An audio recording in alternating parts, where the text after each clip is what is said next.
I don't even know to use the word black. I'm a black person myself, but the American black woman. I've got a question. Yeah, I was born and bred in this city. I'm proud to say, and I've moved about and all the rest of it. And the amount of racism I've experienced, not just in this city in the early days, but in other parts of the country, it has to be seen to be believed. Honestly, it does. I honestly believe that it'll always be there. As long as you've got black and white, it'll always be there. It's like the issue of drugs. That's my personal belief. You know what I mean? But I think changing people's attitudes is possible, and that's by better education in schools. What do you think? So thank you, both for asking the first question and for speaking an uncomfortable truth into the space.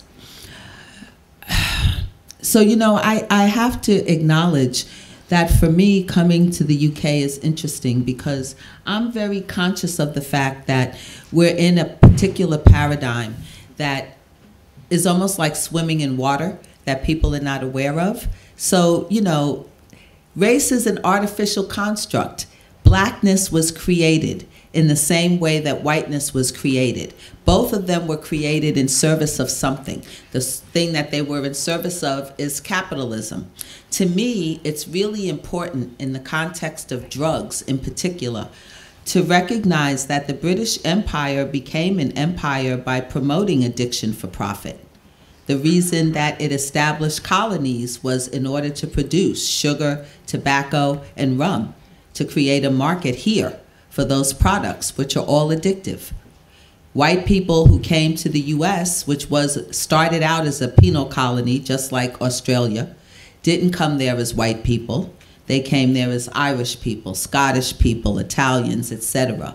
They became white when the plantation class decided to create whiteness and blackness as a way of keeping working people, people without land, from coming together to struggle for it.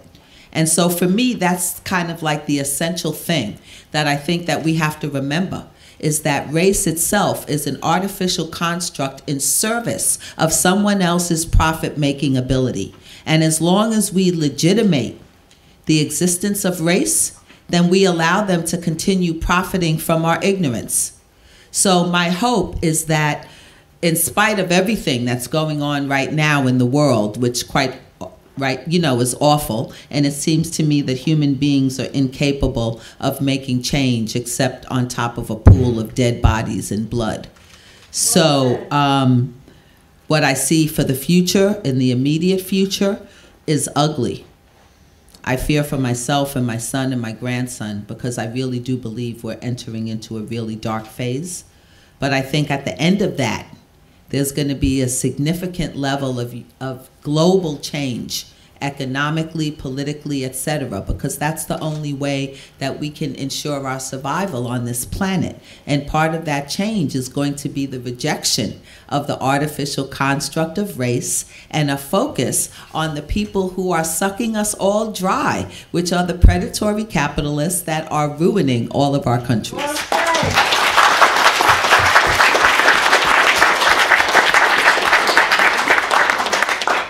Strikes me that before good change, horror has to happen sometimes, and we know that it's happening in this country. Let's hope that it doesn't; those bodies don't stack so high that we can't see over the top of them anymore. Any more questions? Over there, Ken.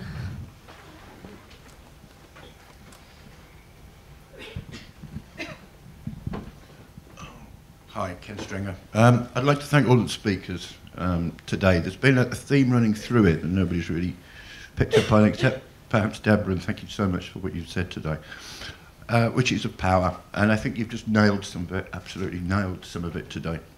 What I actually wanted to say is we're in this room to talk about harm reduction.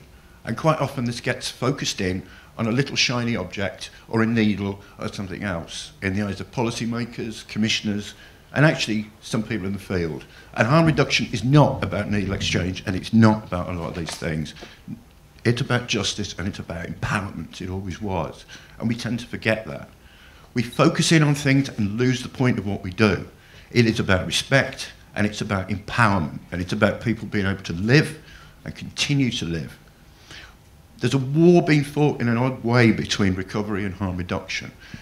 And we see it as a war of how we work with drug users, and it's not. I really don't think it is. It's a war between those that wish to empower and those that wish to contain people within their, whatever their social assets are, their social capital is, to teach them to live in a way that is acceptable to those with the power and the money. We have to change what we do and how we do it and get back to the fundamental basics. It is political. The deaths we've been seeing over the past few years are political, and we have to challenge that.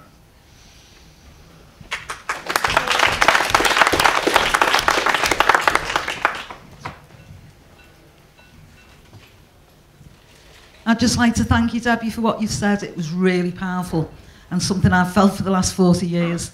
One of the main problems we've got in this country is the press. We've got the likes of The Sun, the Daily Mail, and the Express, who all propagate racist beliefs into society. Recently, we had an MP that was murdered, and the Daily Mail made an apology for the guy who murdered her by saying, well, maybe he was worried about his council house being taken from an immigrant.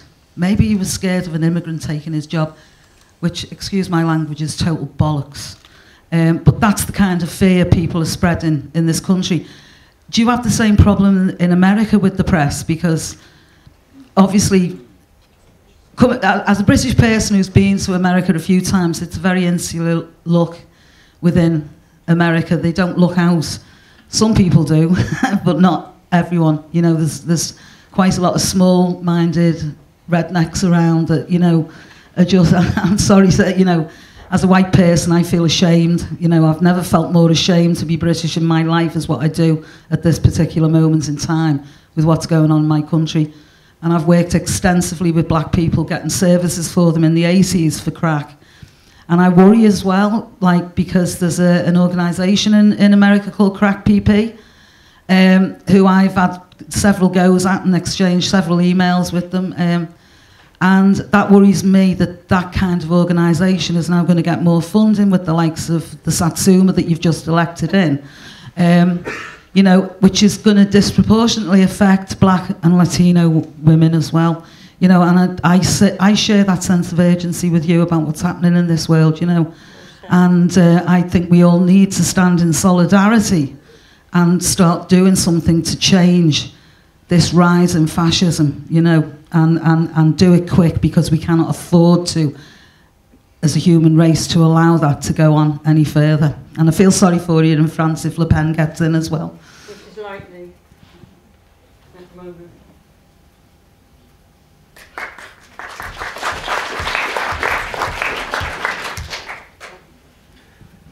I didn't know if you were pointing behind me then, Alison. So, I was, Deborah, when you were speaking, I don't know how to respond to what you raised.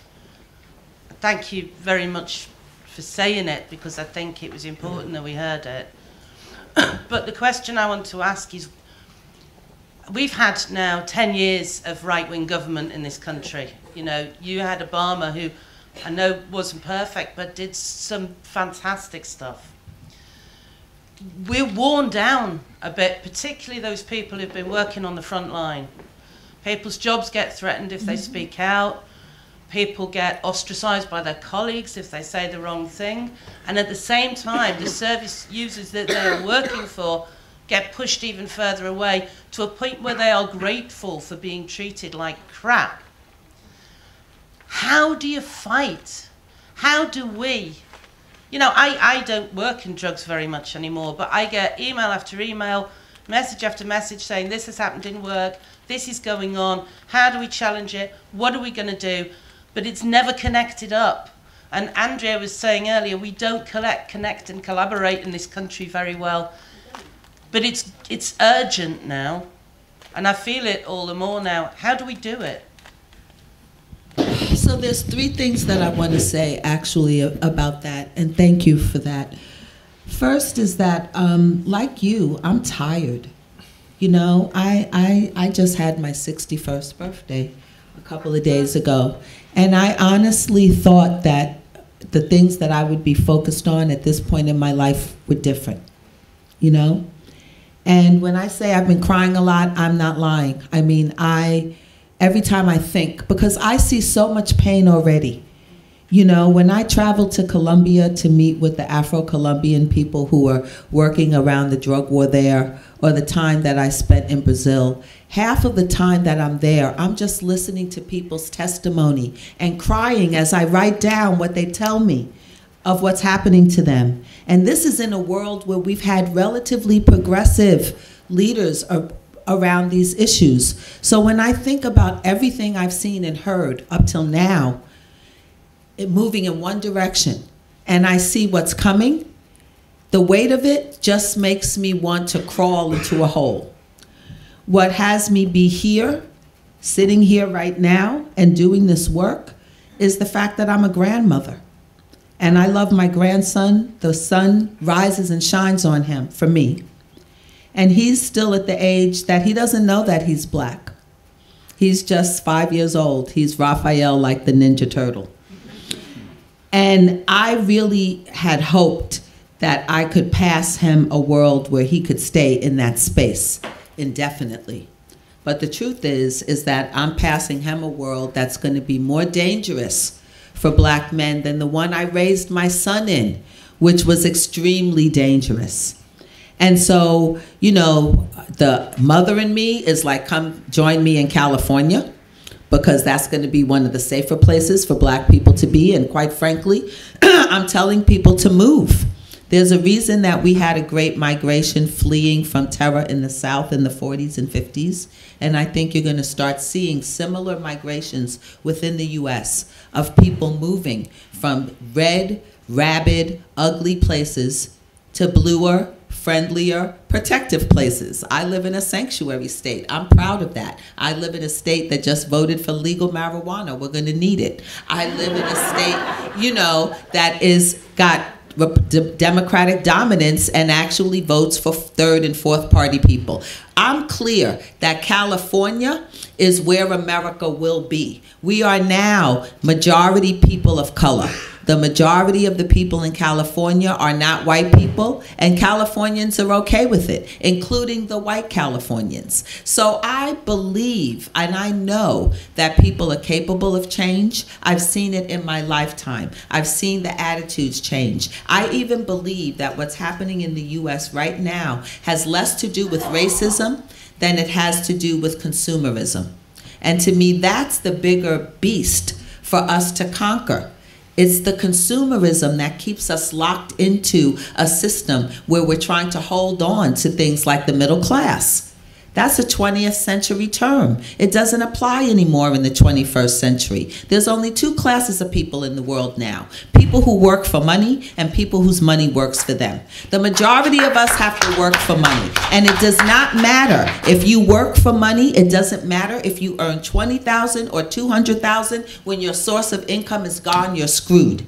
If you have enough money that your money works for you, everything in our system, in our countries, is set up for you to keep that money, for it to keep growing, and for you to have to pay as little of it in taxes as possible. And because we all believe in this bullshit dream that one day we too may be part of the rich class, we won't restrict that nonsense. But that's on us. That's on us. When we wake up and decide that consumerism is not the way to go, some of that stuff will change because we won't be willing. You guys who, you know, gave us your democracy have conflated democracy with consumerism. So you judge the health of your government by how much stuff you can buy. And they keep us locked into bad government by having us think that way. So I'm hoping that, and this is my last thing I want to say, which is that who we are as harm reductionists are people who actually have something really important to offer to the world. Because what we need are harm reduction strategies to deconstruct racism and capitalism. They're not going to go away right away. They're like a disease. They're an addiction. But in the same way that we have become masters at reducing the harms of addiction, let's take those skills, let's take that thinking and apply it to how do we reduce our addiction to punishment, to domination, to capitalism and consumerism. I know that we have the ability, we have the skills, we have the know-how within our community to do it. And we can offer that to the world. We've offered them better health for drug users. Now we can offer them better health for our economy and our political system and our spirituality. Got time for one last question? Andrea? So I'm Andrea, I'm an addict, and the next person to tell me that I'm not allowed to use that word is going to get punched. I just want to say, especially for Deborah and the rest of the panel, Mike and Fabrice, I was at the Black Lives Matter launch in August, it was. After I went to a recovery meeting. Are we allowed to be recovered as well as in this movement? I mean, please, I've been discriminated against because I don't use drugs anymore. And I do use drugs, so for fuck's sake, leave me alone. Right, so I've wanted to say that for a long time. But now, I'm going to get back to the politics. And I stood up, Deborah, I'm saying this especially for you, I guess, and Fabrice, and made, similar comments to what you're saying today. And it was received really well. I felt like I was, too pink and too white and all the rest of it. But, it was a largely black community. There were we were divided into 4 different groups and workshops, right? And it was received really well. And people said that they were interested in doing something. But what I haven't seen after that is any, the comment I made to Sarah earlier about collaboration. I think the bottom line is this, what you just said, is that we haven't collaborated very well because the shit hasn't hit the fan enough. There just haven't been enough dead bodies yet. But just, let's wait a little longer. Sorry, but that's how I feel. Anyone else before we break? Can I say something? I kind of think when we're talking about the issue of combating racism, it's really easy to point fingers and it's really easy to say racism exists over there. And I kind of think our role as white people in this struggle is to really think about change from within. I think we have to be honest and say, let's look in the room. The harm reduction movement hasn't got a fantastic record in my sense of engaging with impacted communities, and I really loved the comment from over there about saying harm reduction is about politics, harm reduction is about people living lives with dignity. I think my work fits with harm reduction because what I'm interested in is how the policing of drugs is a source of harm.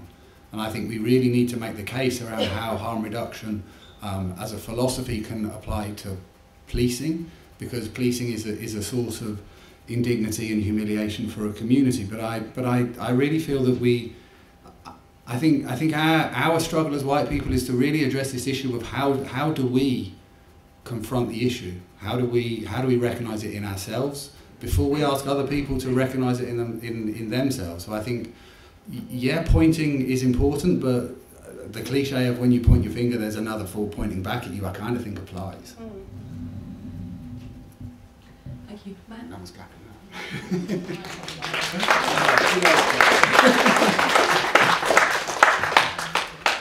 Yes, so thank you very much for 3 incredibly powerful speeches. It's really positive to thank you to HIP for actually including a debate on drugs and race, which I think is long overdue. Fabrice, I wanted to start to follow up on your speech about this colour blindness, because I think looking across the channel for us is interesting, seeing how France has this sort of colour blindness and this sort of very rabid secularism that seems to be very intolerant of diversity. And I suppose the British culture of, well, prior to Brexit, somehow thinking that we were more accepting of tolerance, which we seem to have now completely thrown out the window. But I wonder what your sense is of this sort of almost like rampant secularism that seems to be very intolerant of diversity, and how that impacts on racism in France. I think the main problem is what I try to raise is this incapacity of having racial issues, and part of the left wings is very, very strong on that, saying we can't have the way of looking me as a black people, for example. They don't want that. They want to see me as maybe half something, and they believe in this myth of universal citizen, and this is the worst, because we know that in the other part of the political level, we know that there is problem of racism for centuries, but this is, for example, we can't say how many black people are in prison. We can't say how many Arab or black people are single women with children. We can't say any social discourse is unable to be connected with racial issue. So we are in a dead hand with that, and that explain, in my way, most of the situation we are in with this big extreme right movement, maybe one of the worst of Europe in number. So yeah, this is connected, and drug use in that was, as I was telling, a big scapegoat, and I think now it's gonna go down with Islamism. We take the second hand. So I'm pessimistic. I'm pessimistic too. Yeah. Is that because the pen is willing to have that conversation in a way that the left aren't? Sorry? Is it Le Pen is being so? I'm wondering if Le Pen is successful because she's willing to name these dynamics in a way that the left is refusing to name. Absolutely, yeah. He's the only one who name it, and he named it in first. He named it in the 80s. Absolutely, during the period I was telling about, the period of heroin pandemia, where it was absolutely a mess, you know. I believe you have not. It's also in England this kind of problem with a lot of minorities and a lot of fight and AIDS and all this disaster. And Le Pen was the only one to name it, saying this is because of Arab drug dealers, and that's why he get an advance on this debate. And now a lot of white people are following them, because French are white in majority and they don't want to see that, but they are. So that's the explanation. You're right. Yeah. Okay, thank you once again to all three panellists. Very powerful speeches this afternoon. Thank you to everyone who asked questions. We're going to take a break now, and we'll see you back here at 1:15.